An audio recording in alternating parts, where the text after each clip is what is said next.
Hi అండి, అందరికీ నమస్కారం. గతంలో గ్రామ వార్డు వాలంటీర్ యొక్క మొబైల్ అప్లికేషన్లో వాలంటీర్కి సంబంధించినటువంటి కుటుంబాలలో ఉన్నటువంటి వారందరినీ కూడా హౌస్ మ్యాపింగ్ చేసే విధానము గత వీడియోలో తెలుసుకున్నాం. అదే గ్రామ వార్డు వాలంటీర్ మొబైల్ అప్లికేషన్లో పెన్షనర్స్ ఎవరైతే ఉన్నారో ఒక వాలంటీర్ కింద ఎంతమంది అయితే ఉన్నారో వారందరినీ కూడా ఇదే మొబైల్ అప్లికేషన్లో యాడ్ చేసే విధానం మనం తెలుసుకున్నాము. దీనికి సంబంధించి మొబైల్ యాప్ అయితే అప్డేట్ అయితే అవ్వడం జరిగింది. దానిని మీరు డౌన్లోడ్ చేసుకోండి. పాతకున్నటువంటి ఈ యొక్క గ్రామ వార్డు వాలంటీర్ యొక్క అప్లికేషన్ రిమూవ్ చేసేసేయండి. తర్వాత కొత్తగా వచ్చినటువంటి 1.8 వర్షన్ని మీరు డౌన్లోడ్ చేసుకోండి. మీకు అది కావాలని అంటే కింద డిస్క్రిప్షన్లో ఆ లింక్ అయితే ఇచ్చాను, అక్కడ నుంచి మీరు డౌన్లోడ్ చేసుకోవచ్చు. అయితే ఇప్పుడు మనకి ఇక్కడ 4 సేవలు ఉంటున్నాయి కదా. మనం ఇప్పుడు ఏం చేయాలంటే పెన్షనర్స్ ఎవరైతే ఉన్నారో వారిని వాలంటీర్ యొక్క క్లస్టర్లో యాడ్ చేసుకోవాలి. సో దానికై ఇక్కడ మనకి 3 గీతలు కనిపిస్తున్నాయి కదా పైన, అక్కడ క్లిక్ చేయండి. క్లిక్ చేయగానే మనకి ఈ విధంగా ఓపెన్ అవుతుంది. ఇక్కడ చూస్తే సేవలు, సెట్టింగ్, తర్వాత పెండింగ్ టాస్క్ అని ఉంది కదా, దాని మీద క్లిక్ చేయండి. క్లిక్ చేయగానే మనకి ఇలా పెన్షన్స్ అని వస్తాయి. ఆ పెన్షన్స్ మీద క్లిక్ చేయండి. అక్కడ క్లిక్ చేయగానే మనకి ఇక్కడ కొన్ని నేమ్స్ అయితే రావడం జరుగుతుంది. ఈ ఎన్ని నేమ్స్ అయితే ఉన్నాయో ఇవన్నీ కూడా వాలంటీర్ యొక్క మ్యాపింగ్లో ఈ పెన్షనర్స్ అనేవాళ్ళు యాడ్ అవ్వలేదని అర్థం. సో వీటిని ఒక్కొక్కటిగా మీరు యాడ్ చేసుకోవాల్సి ఉంటుంది. మీరు వారి యొక్క పేరు మీద క్లిక్ చేయండి. క్లిక్ చేయగానే మనకి ఇలా ఓపెన్ అవుతుంది. క్రియేట్ హౌస్ హోల్డ్ అని.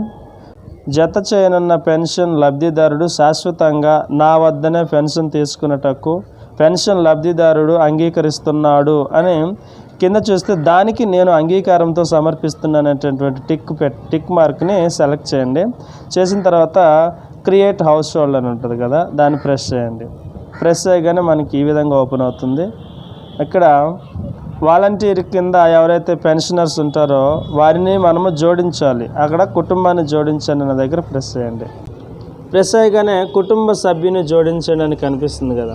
ఇక్కడ ఎవరైతే పెన్షనర్స్ ఉంటున్నారో ఆ కుటుంబంలో వారి యొక్క ఆధార్ నెంబర్ని ఎంటర్ చేసి వాలంటీర్గా నేను నా పరిధిలో ఉన్న కుటుంబాలను మాత్రమే జోడిస్తున్నానని టిక్ చేసి తర్వాత కుటుంబాన్ని జోడించండి అనే దగ్గర ప్రెస్ చేయండి. ప్రెస్ చేయగానే మనకి ఈ విధంగా ఓపెన్ అవుతుంది. గతంలో మనం చేసినటువంటి విధంగానే కుటుంబ సభ్యుల వివరాలు కనిపిస్తాయి. కుటుంబ స్థితి, ఆ కుటుంబ స్థితి మనం క్లిక్ చేయగానే కుటుంబంతో కలిసి జీవిస్తున్నారు, తాత్కాలికంగా వేరుగా, ఈ విధంగా మనకి అన్నీ ఉంటాయి. వాటికి ఏదైతే అనుకూలంగా ఉంటుందో దాన్ని సెలెక్ట్ చేసుకోండి. సెలెక్ట్ చేసుకున్న తర్వాత మనకి ఈ విధంగా వస్తుంది. అక్కడ డోర్ నెంబర్ ఎంటర్ చేసి ఇక్కడ కుటుంబ పెద్దను ఎంచుకోవాలి. ఫస్ట్ ఆఫ్ ఆల్ కుటుంబ పెద్దను ఎంచుకున్న తర్వాత మనకి ఈ విధంగా వస్తుంది. సో కుటుంబ పెద్దని ఎవరైతే ఆ కుటుంబ పెద్ద ఉంటున్నారో వారిని ఎంచుకున్న తర్వాత కుటుంబ పెద్దని ఎంచుకోండి అనే దగ్గర మీరు టిక్ చేయండి. టిక్ చేసిన తర్వాత ఇప్పుడు డోర్ నెంబర్ ఎంటర్ చేశారు కదా, మీ ఇంటి ఫోటోను తీయండి అనే దగ్గర మీరు క్లిక్ చేయండి. క్లిక్ చేయగానే మొబైల్లో కెమెరా ఓపెన్ అవుతుంది. అక్కడ మీ ఇంటి ఫోటోను తీయండి అని ఉంటుంది కదా, అక్కడ ఇంటి ఫోటోను తీయండి. తీసిన తర్వాత ఇక్కడ లాస్ట్లో చూస్తే సబ్మిట్ అని ఉంటుంది. సబ్మిట్ ప్రెస్ చేయండి. సబ్మిట్ ప్రెస్ చేయగానే కుటుంబ పెద్ద యొక్క బయోమెట్రిక్ ధృవీకరణ కనిపిస్తుంది.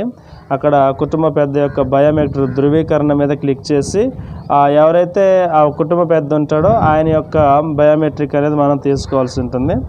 సో వారి ఫింగర్ అనేది సెలెక్ట్ చేసుకొని క్యాప్చర్ ప్రెస్ చేయండి. క్యాప్చర్ ప్రెస్ చేయగానే మనకి ఈ విధంగా ఓపెన్ అవుతుంది. ఓకే ప్రెస్ చేస్తాం. ఈ విధంగా కుటుంబ పెద్ద తంబ అయితే వేయడం జరుగుతుంది. వేయగానే మనకి ఇక్కడ కుటుంబ పెద్ద బయోమెట్రిక్ ధృవీకరణ రెడ్ మార్క్లో వస్తుంది. కింద సబ్మిట్ అనే ఉంటుంది ఒక ఆప్షన్, ఆ సబ్మిట్ ప్రెస్ని ప్రెస్ చేయండి. ప్రెస్ చేస్తే ఓకే అయిపోతుంది. ఎవరైతే పెన్షనర్స్ ఉన్నారో వారిని మీ యొక్క వాలంటీర్ కింద యాడ్ చేసుకోవడానికి ఈ విధంగా చేయాల్సి ఉంటుంది. సో ఫ్రెండ్స్ ఇది ఇవాల్టి video. Thank you for watching. Thank you. By. Subscribe now and press the bell icon. Never miss an update.